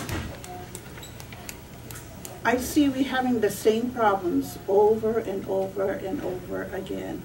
I've been in this whole situation over 25 years, and I've been to a lot of meetings and everything, and it doesn't seem to cut away at anything. In fact, sometimes I feel like instead of going forward, we're going 10 steps back. Just to go forward, 10 more steps back. Just like they talk about Kalai law. Over there, our government, we taxpayers pay for the housing and everything. They turn around and sell it to a foreign country. Today, our people have to pay over $2,000 just to stay in that housing that we pay for. So where's our protection? Where's our voices? Okay, thank you. I will rely on you folks that said you want to do something to help us. And I would say I can't guarantee, but I will guarantee we'll try. That's what I can do. I can do no more than that. And this is helpful to have me better understand how to do that. So, can't promise. I'm not promising you that the world's going to change. I'm going to promise you that I'm going to try to make a step in that direction. That's all I can do. So. I have a quick logistic question. Yeah. Are you only looking for comment on a revision to Bulletin 38? Because I've heard you, like in the recommendations are things like revisions to potentially creating guidelines for just like indigenous TCPs, or changing the eligibility criteria. So are we able to comment on things like if we have issues with the Secretary Interior professional standards, are we open to everything, or is it solely Bulletin 38? I can only work and produce guidelines, but there is no limit as to what I can suggest, relay, or inform with. I expect that we'll be doing a second report. The report will be, here are issues that were raised which are not necessarily falling within this purview, which we would suggest maybe need to be looked at. I can't make them do it, but I mean, nothing gets lost. Well, I mean, and I think that's just more helpful in forming substantive comments to know if if the parameters of what we're talking about are limited to language in Bulletin 38, or if we can potentially look at. And I would say that there's things that won't apply directly to Bulletin 38, but they do inform that process. Right. But the point is here, one of the reasons I like to record is there will be things that really don't fit in that bracket, so to speak, but they're not unimportant. I mean, it's a listening session. I'm supposed to basically make sure I relay what I hear. And if it falls outside of the bulletin, fine. I mean, that's what I'm here for, but there are a lot of things that come up where I can say, well, you know, I don't know that that's directly in the bulletin, but maybe we can structure the bulletin in some way that'll help with that. Well, I mean, can't promise it'll work. Right. Well, I mean, a good example, kind of going back to Cleo's earlier point, if there's a way to create a third, or I can't remember how many subcategories are under what qualifies an archaeologist, but something that's not just an MA, but if you have X number of years of specialization in a particular indigenous culture or use in that language, things like that I think should be considered, because that's a huge hold up here. And I agree, but I don't want to get wrapped up in that. My first recommendation, I think, having heard everything I've heard, and again, I'm not trying to prejudge everything, but will be, if you have a resource that is related to a tribe, an organization, a cultural group, go and talk to the group and find out why it's important to them first. Before you do anything, I mean, ideally, don't send, you got to send somebody who will hopefully understand, but don't send archaeologists off to do archaeology. Refer a folklorist or somebody who knows the group or the culture. Go in and say, okay, explain to me, you know, tell me why you want us to do this. You know, and you know, it's not to justify it, it's so that we can try to get the wheels moving in that direction. Can't guarantee. And I don't disagree with that, but we both are a business that does this. We've done it for 10 years. The problem is we compete with yes people. You know, I mean, so like people said, they've sat in 106 and this. It all's about how the person writes the report, does the analysis, reports back to the developer. I mean, we see it all the time. So I think we saw that in Cape Wind. We saw an archaeological firm that told them what they wanted to hear, and then we looked at their methodology and said, "This is terrible." The tribe couldn't even find their own office using that methodology. Right, and so I think that really dealing with methods and standards and qualifications is a huge thing. But part of the problem is that, and you know this, there are people who on the credential side look fine, but they're just not good at what they do. That's a problem. But how you get your hands around that, I mean, Hopefully they don't hire him again. I mean, I don't have all the solutions, but I do understand some of the problems. Yes, recommendation to, in the process of this TCP and 106, that a mandate be drafted. And what it would do is through your local native groups to mandate a native cultural interpreter, that they would be the ones that came up with a native cultural interpreter, because for each tribe and everything, from place to place, just within a short distance, there are differences. With, for us, ilis, ahupua'as, and practices, within just a mile is different from one area to another. And when you are trying to see this in the view of a complex, you have to understand it all takes place in the weeds. If you want to get on a plane and you want to go on standby, you have to go to the ticket agent, not that computer, to put in your bags and everything. Because if you do that, you use the computer and not the ticket agent. When you go past security, guess what? You can't do it back there. And we have buses with bus stops, but if you want to catch an express bus, you have to go to the express bus stop to catch that bus, because you can't light up the Christmas tree unless you go in the weeds and go to the place on site where you have to go to light up the Christmas tree.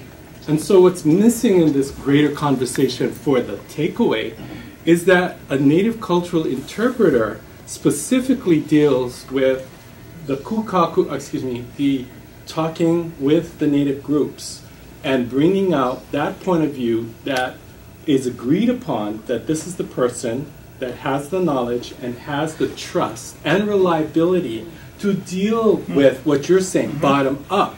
Because one of the problems that gets lost in the weeds is when you have so many voices that it's just a plethora of background noise, and you lose the important parts and seeds of the attitudes of the culture that they're trying to germinate to grow in that plant. And so unless you mandate something that allows a spokesperson, a proclaimer of the native point of view, who's acceptable to the exactly, group. it starts Exactly. at that. And if it's kept in those parameters, then the articulation of what the takeaway is when you get to the table isn't so confusing, because there are so many voices that are going on, that the preparation has gone on actually in culturalization before you get to the meeting, because they've hammered out, they've gone, back and forth has come, and then when they speak, it's like one voice. I always say it's akin to, we had a situation on the Big Island called Forbes Cave, where when they opened it up, you had a treasure trove, and then one family said this was a Konahiki, another family said this was Ali, and people actually died, actually died, because this is something very sacred to us, and if you screw it up at that spiritual level, whoever you piss off on the other side, they're going to grab into your heart and pull it out, the spiritual akka cord, and you're going to fall down dead, and it happened. So the problem that I always say, when you're dealing with such high voltage issues that really, really matter, it is always good, and that we do it in our culture, you get a kahu. The kahu is agreed upon that on you, sucker, everything goes on your shoulders. So if you screw up, the community doesn't get the blowback from the spiritual side, you do.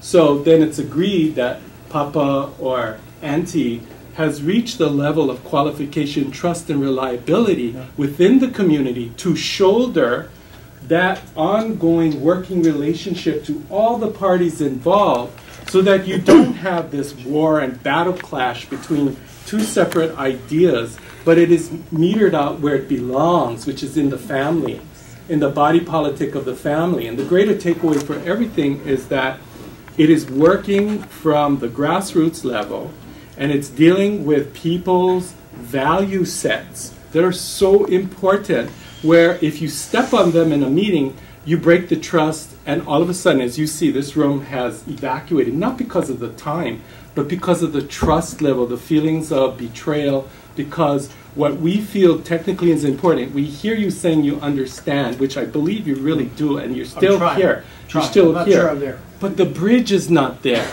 The cultural interpreter brings that bridge to say, we're from the community, they put us here, and we're accountable to them. But part of our responsibility is if we screw up, on our souls, on our family, we take the hit.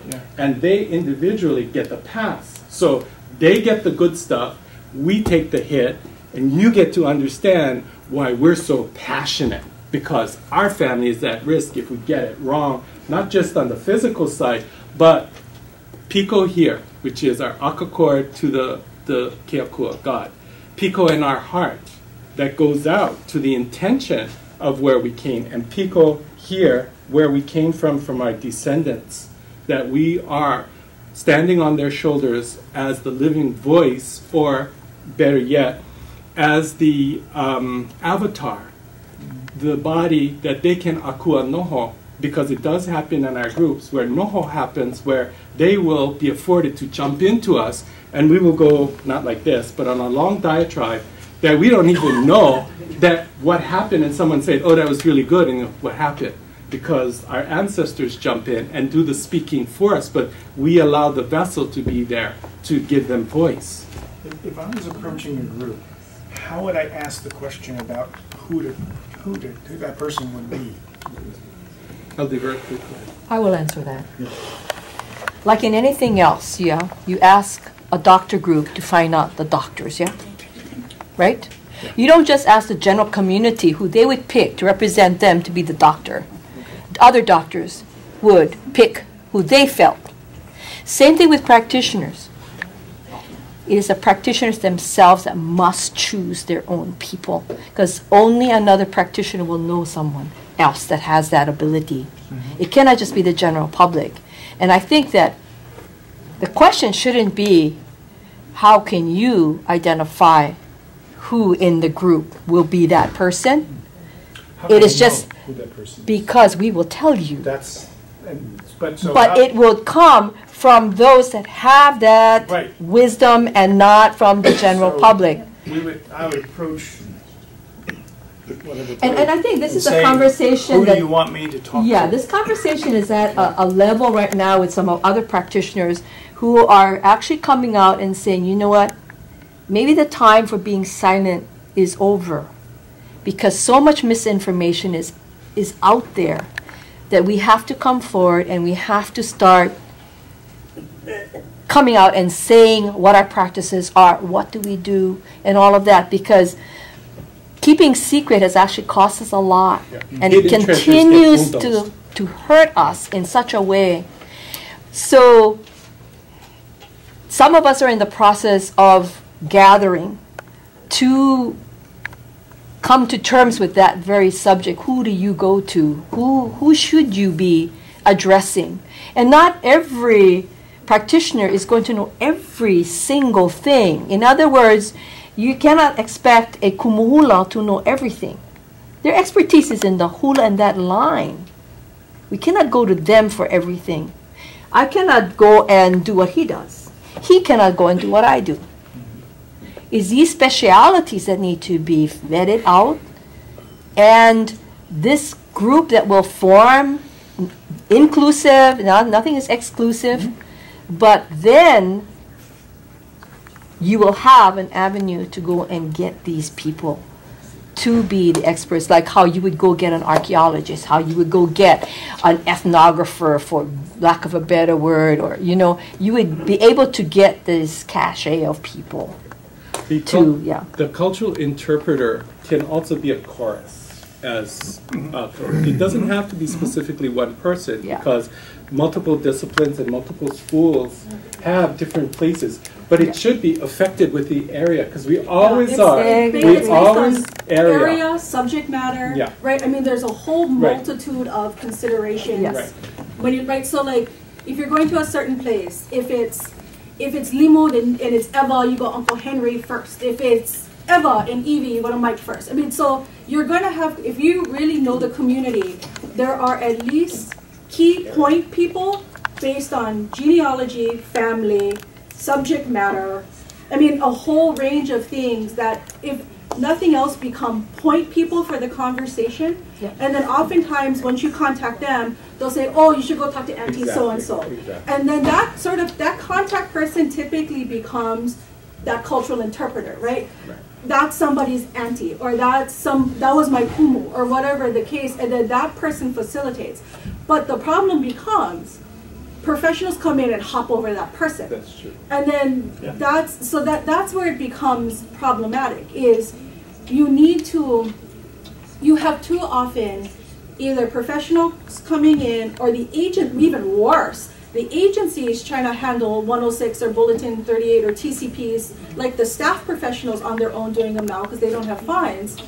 And that's even worse. That's even scarier. So that's where almost every community and subject matter has point people that are known and have been there and are that expert in that place and subject matter area, or a certain family. So like, because kupuna pass on. So there's always going to be typically a family that you can go to. And then if it's a family, families will very often talk, then they'll go, okay, I'll go talk to my family. And then the family will identify their person, who will be either that interpreter / facilitator or the representative. This So is that's very helpful.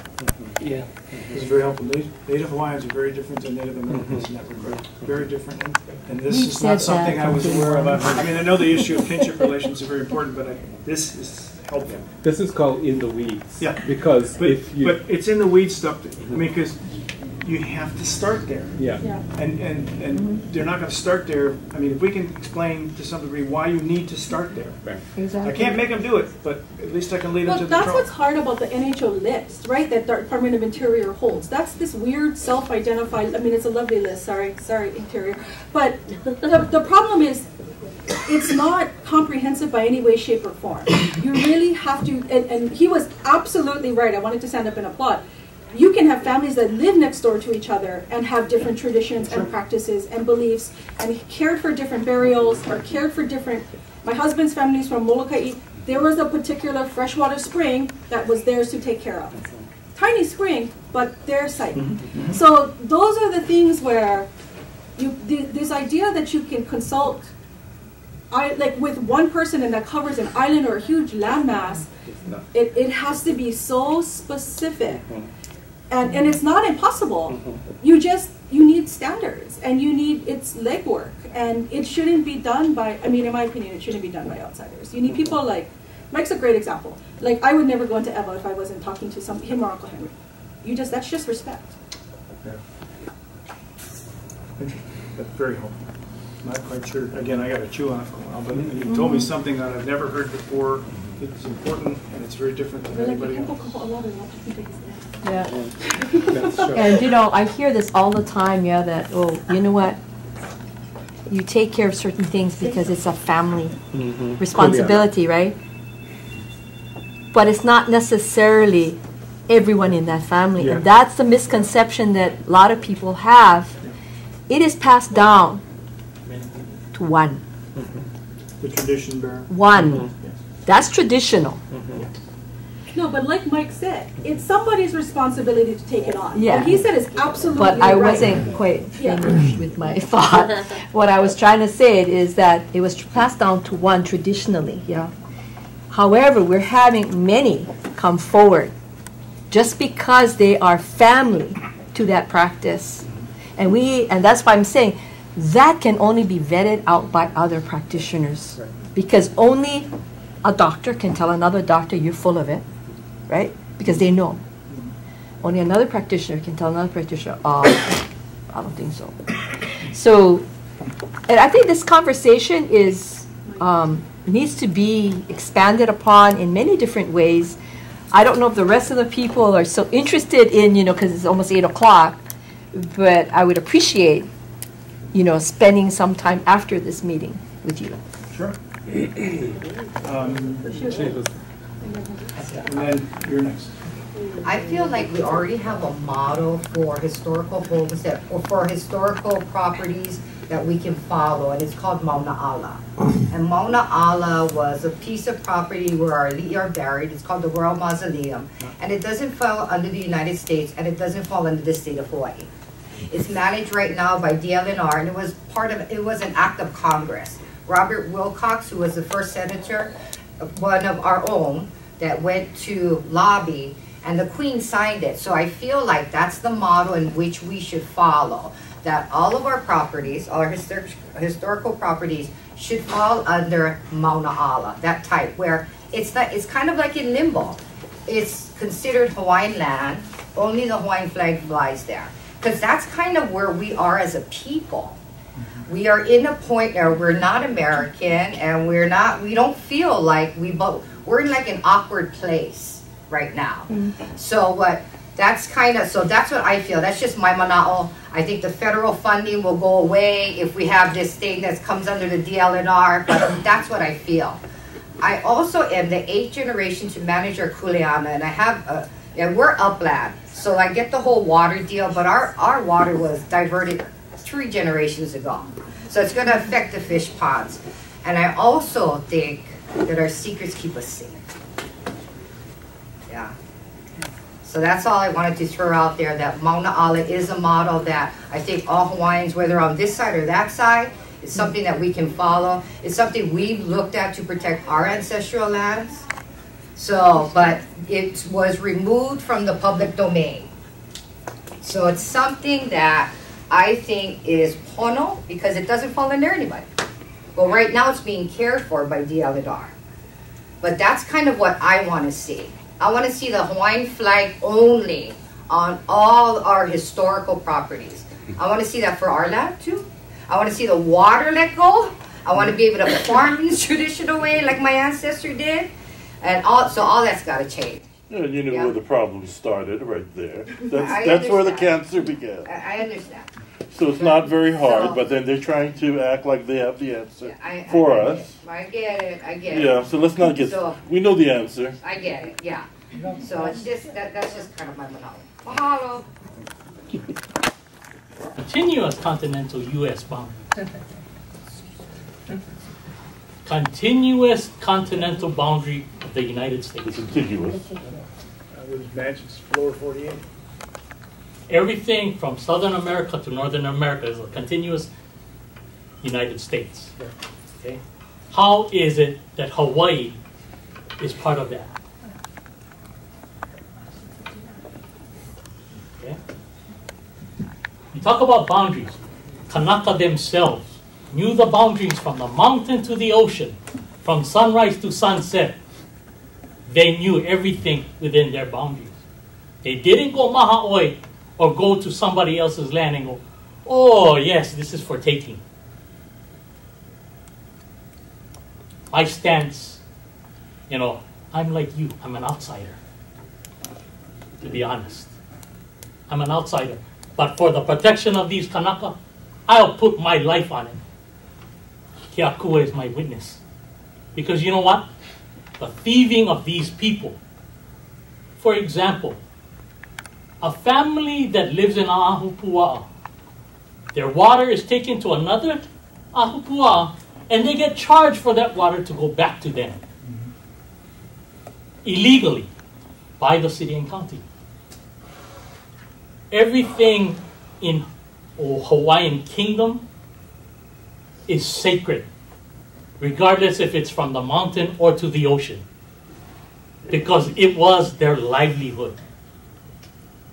This is how they brought their family up. That's how they have connection to their kupuna, their family, their ancestors. You talk about being a Christian. How detailed is your Christian values? Or? No, not values, more on the way how it was written. They say Genesis is the beginning of life.